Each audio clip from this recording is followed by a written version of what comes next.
Hello, and welcome back to Prism and Company. On the docket today, a game called Dixit. Actually, it's not really the game. It's more what this game represents and how it can be used. If you've not heard of Dixit before, it's essentially like apples to apples, but with pictures. That's typically the way I describe it. But all the cards are just beautiful images. They're either hand painted or digital paintings.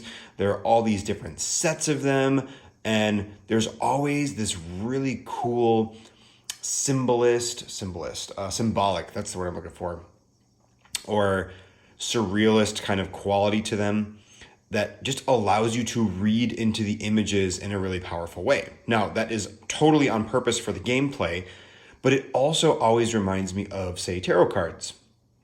And how do tarot cards actually work? I think there's a real element of just kind of reading into the image and using that as almost a creative prompt for storytelling.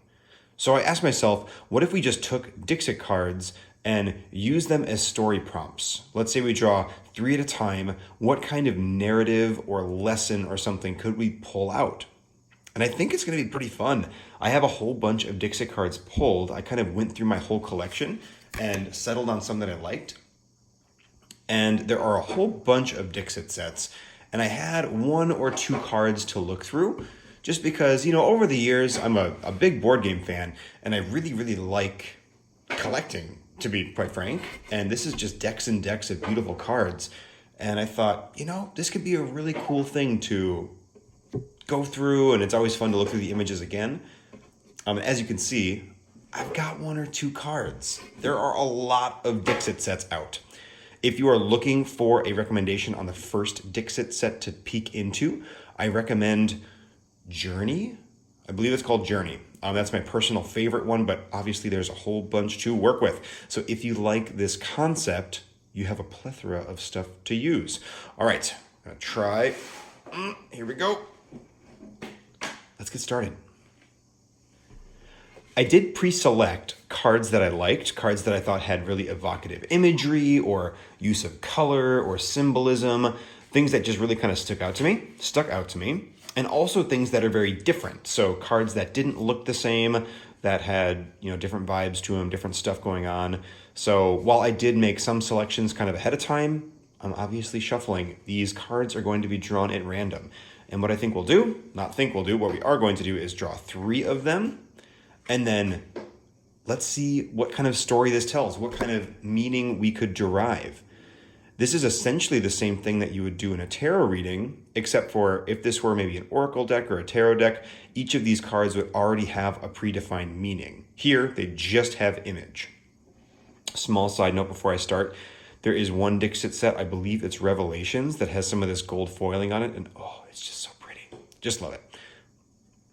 So the first thing I'm going to look for here are visual symbols. We have things that are pinned to a board. I often think of like bugs or dead things. We even have some stuff like this is very bandaged up, this is stitched, this is cracked, so maybe some wounded things. So maybe past wounds that are kind of pinned to a shadow box board that we might remember. And I might ebb and flow here as we go too. This is a really evocative card, and we have a child perhaps, or a young one with a younger and an older gal kind of fighting over the top, but they're very spirity. So maybe this represents like the future and maybe the duality of choices. So we have a card maybe referring to the past, a card kind of referring to potentially like future stuff, and then just it's a beautiful scene, but this person looks like sad and downtrodden, and the same thing with the donkey here, just a weight on them.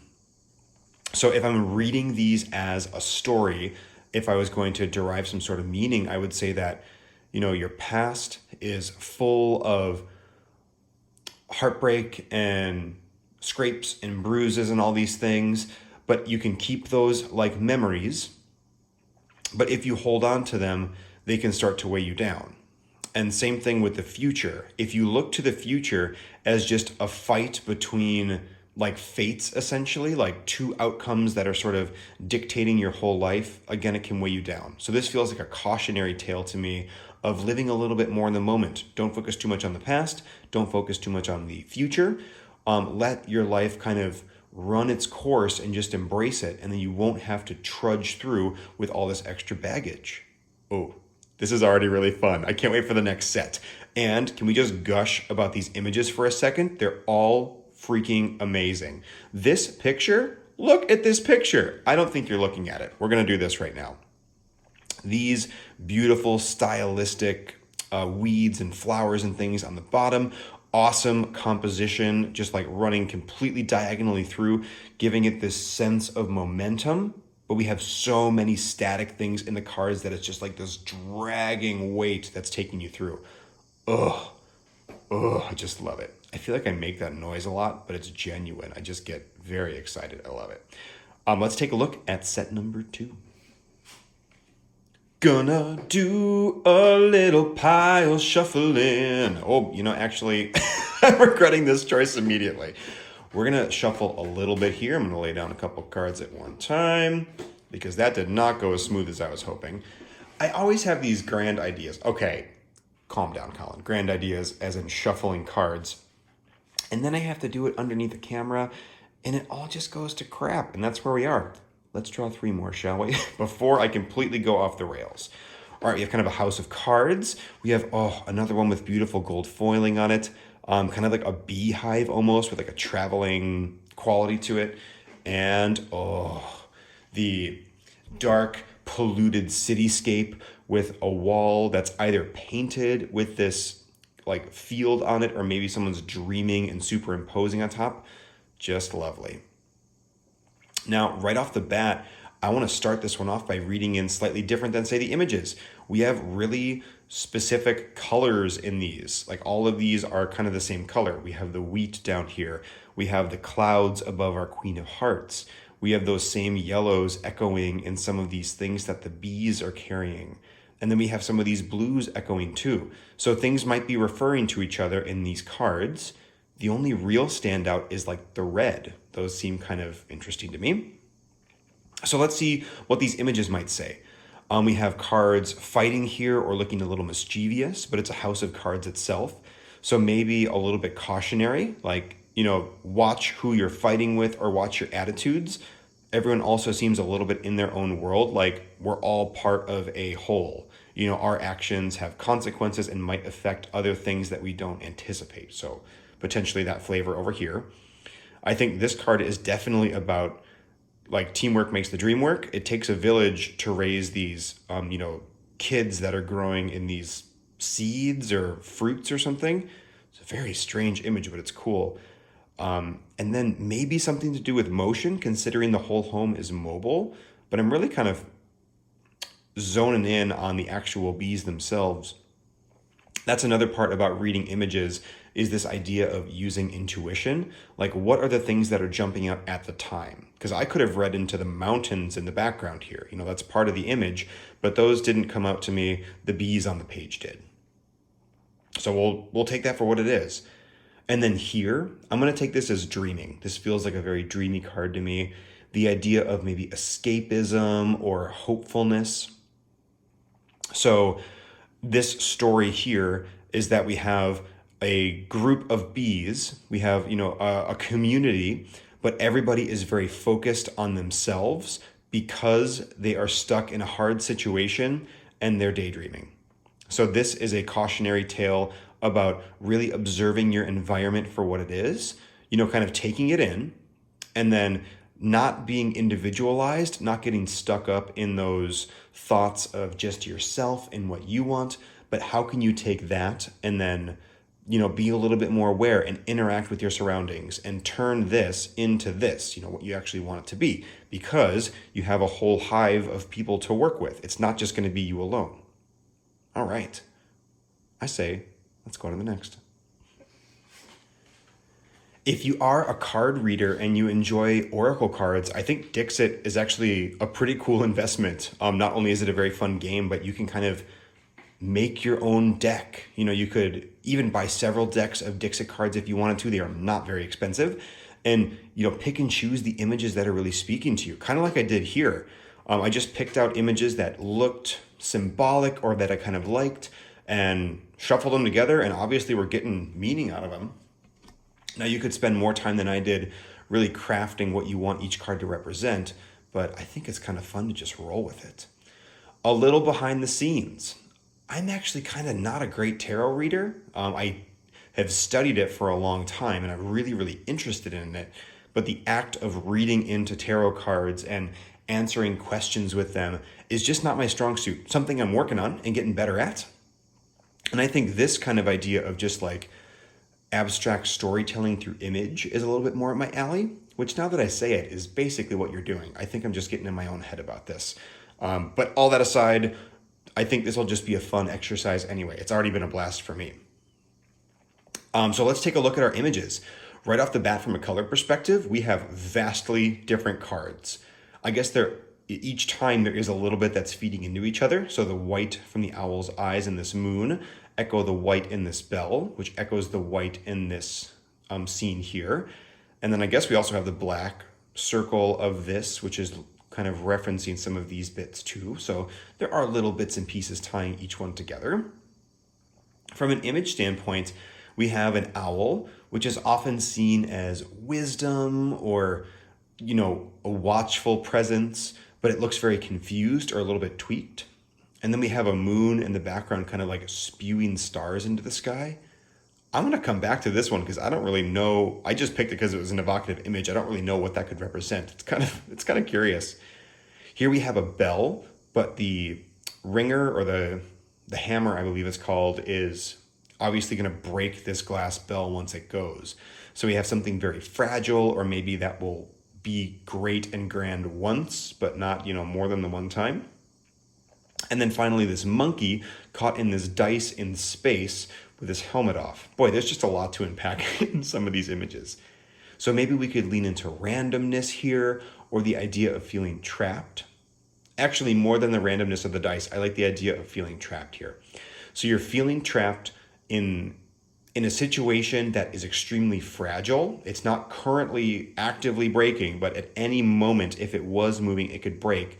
And that is causing you to make unwise decisions. This is your owl of wisdom who's all tweaked out because of the stress. You know what? I actually like that. Short, sweet, simple, and kind of to the point. And also, the idea of all these being very dissonant from a color perspective totally feeds into that. That idea of stress and things being very segmented. Wisdom is totally separated from these two cards visually, just like it's being separated kind of conceptually. Yeah, I say let's go on to the next because I want to see more pictures. Pictures feel so much like it's I don't know. I have great respect for these images. I always like the word images better.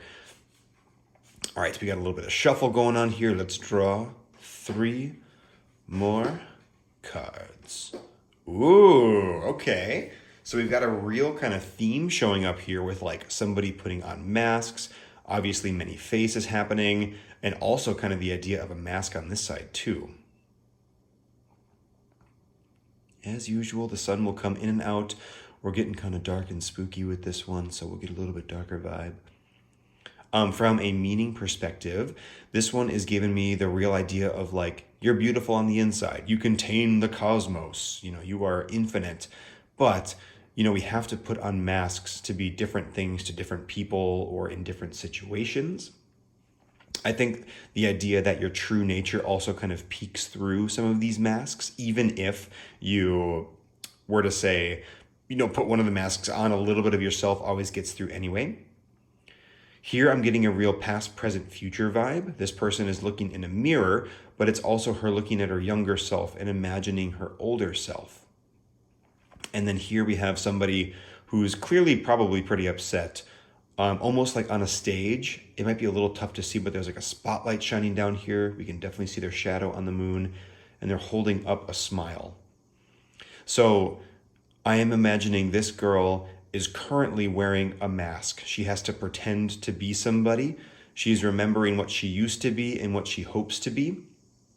And the fact that she has to cover up that inner beauty, cover up who she really is making her sad.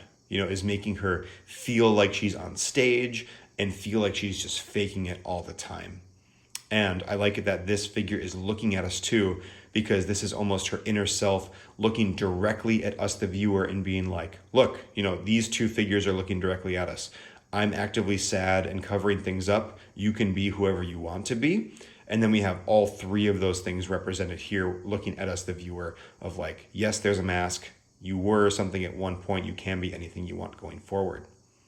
Very cool, very subtle color palettes.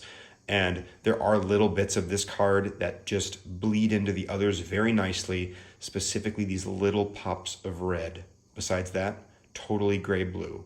Kind of a beautiful little set of images there. I like that one a lot.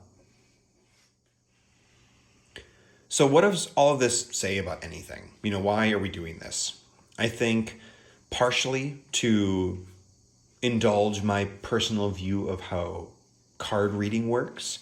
I think it might be more than this, but I think a lot of it is just kind of creative thinking and telling story and creating narrative through prompt. I think a lot of what something like a tarot or an oracle card reading is just using images to kind of stir up things that are already in our brains, or potentially, I was going to say in the other person's brain, but I'm not sure how I feel about that. There's a lot of conflicting ideas that I have about the actuality of, tarot or card reading as a practice. But I think regardless of how that works, the idea of creating story through image is really, really powerful. So if nothing else, this is an incredible exercise in storytelling. And I think that is something worth doing. I think telling stories can be healing. It can be fun. It can be insightful. And even just like some of the little random abstract messages that I've come up with have been kind of cool. Like, I feel like I'm almost learning something from doing this.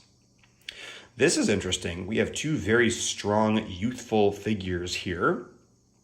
One of them who is looking very confident and secure in clearly a dangerous environment, but there's that kind of like, childlike rainbow of delight. Sorry, I had to burp. Here we have that same kind of figure being like put off onto sea going to work almost. Like they're in a costume, but they have a briefcase. They're looking up at adulthood, at responsibility, and just like they don't look happy. They don't look particularly sad, but it looks like, oh, it's not all this. Part of it is work too. But, oh man, let's just examine this image for a second, because look at that beautiful red in the white liquid. Those reflections, like it's just so pretty. Like what an interesting image. I just love Dixit cards. And then over here, we have different people kind of creating their own reality. They're painting in the panels of this comic book. Like we're all working together to create a narrative and create a story. So, okay, here we go. I started over here just again, kind of by intuition, I suppose, but I want to read these right to left. When we're young, we're fearless, we're foolish, we just charge in, but eventually the danger in the situation catches up with us.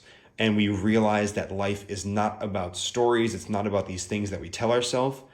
But then once we kind of get over maybe that angst or that sadness and that realization, we realize that, yes, it actually is a story, but it's not us making it. It's everybody working together in making it. So it's not about ourselves because we have lone figures. I'm going to say the same figure in these two cards. And then that figure grows up. Perhaps it's this one. It looks a little bit similar. And realizes that they're joining a conversation and a community and a whole world full of other storytellers who are all weaving narrative together. Just lovely. And this image, cannot get enough. I want to spread out a couple of these cards and draw a few. So here we have number 1. This one jumped out as number 2. And let's go number 3. Pile these guys off to the side. So I had number 1 on the bottom, number 2, and number 3. Ooh, very dark, kind of heavy vibe on these ones. I feel like every time you get dark, heavy cards, the sun also dims. It's like I planned this stuff. I chatted with the guys who control the weather, and they were like, yeah, no, we got you. So let's take a look at some of the images. Obviously, aesthetically, they're all very similar in that kind of heavy vibe, literally like bowing down with deep, dark colors. The exception, that's the word, is down here, this bright blue that is just kind of exploding into the composition, or perhaps being consumed by the composition. Perhaps we'll find out. So over here we have somebody maybe sneaking or stealing something on top of, I'm going to guess, soldiers. They all have guns. So maybe kind of going over the top of the masses or on the top of some sort of violent situation, perhaps. On the other side, we have maybe thoughts. Feathers are often very airy, or like quills. They could represent thoughts. Overpowering money. Also the idea of, the heart being weighed against a feather in Egyptian mythology. And if your heart weighs more than a feather, you go to Anubis or something. Not as up on Egyptian mythos as I should be, but that kind of thing comes to mind, like the weighing of yourself or maybe your priorities. And then this is a really, really cool image. We have someone bowing down to an elder, it looks like. Clearly, probably physically more fit or powerful. They have swords. They are just generally younger, and not that, age makes you less powerful or important.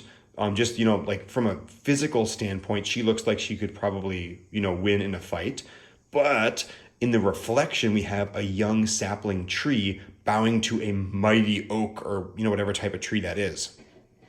And I think that's so cool, where you would take the maybe more surface level of a situation and then flip it into the kind of metaphoric version of the situation. This card is so cool.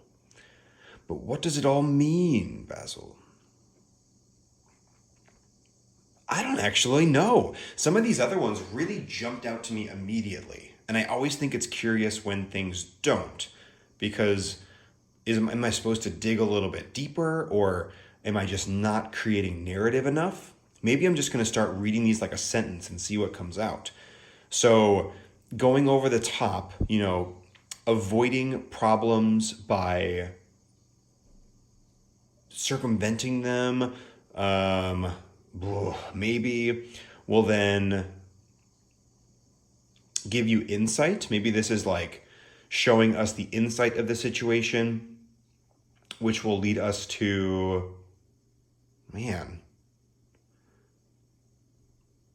I'm sure I could drag something out of this, but really nothing is coming to mind. And then part of me also thinks this is lack of experience of just being able to intuitively read into image, because I am not a very intuitive dude. I overanalyze and think about everything. And actually, that's probably what's happening here. I'm overthinking all these cool things. If you have a sweet reading for what these three cards could be, I would love to know in the comments. That would be very fun to have you guys kind of interpret these images for me, because it's just not coming. But all that being said, let's just take another look at this one, because hot diggity daffodil, it's done gorgeous. Maybe if I put it like that, it'll be better. Nope, it's not. All right, on to the next. We're getting there. Only a few sets left. All right, 3 more cards. Again, you can just see the wealth of variety of images that Dixit can offer. And they're all just beautiful and stunning. And I'll be real, not every image is as sort of symbolism rich as these. There are definitely some just kind of duds in the box. But there are so many winners that you almost don't even care. Let's just start with this one, because oh my, it's gorgeous. It implies maybe love or duality. Obviously like a fire and ice thing kind of going on, hot and cold, maybe tension in a relationship, or maybe the bringing together of opposites, kind of like a Romeo and Juliet thing going on. There's a lot in there, and also it's gorgeous and stunning. This is one of my favorite cards because it's so darn silly. It's people like interpreting this elephant as different things. So here it's like, oh, the trunk is like a snake, its leg is like a column, its tail is like a broom, its body is like a wall. So maybe not, or seeing the forest for the trees. How does that saying work? Not observing the whole surrounding, but just taking in small details, and maybe even irrelevant details, or irrelevant details. Oh God, I was trying to, Okay, I'm gonna back it up a second because while I was trying to make that dumb pun, I didn't even realize that there were two elephants in this. That is gonna be for sure important, right? It's gotta be. It's gotta be. Or they have to be at least be connected. And both of those elephants are also moving away from our two figures in the center. Maybe each of these elephants represents, okay, yes, got it. See, like sometimes they just come to me. So this elephant is carrying adventure on their back. They're running through a desert. They're like wild and free, where this elephant is stagnant and boring and overanalyzing. So not so much the details bit. I'm just going to ignore that. This is like their mind almost analyzing things. This is a very slow, controlled elephant. This elephant is totally excited and they're going in opposite directions. So we have two people here who are in a relationship. One person is fiery and passionate and excited. One person is cold and detail oriented, and they're trying to make it work, but their lives are just going in opposite directions. And honey, it ain't gonna work. You two, you're going in for the kiss. Just take it back. Take it back a step. Y'all need to just go your own way. You can go your own way. You can go your own way. This concludes the portion of the show where I sing Fleetwood Mac. I actually can't promise that. I love Fleetwood Mac.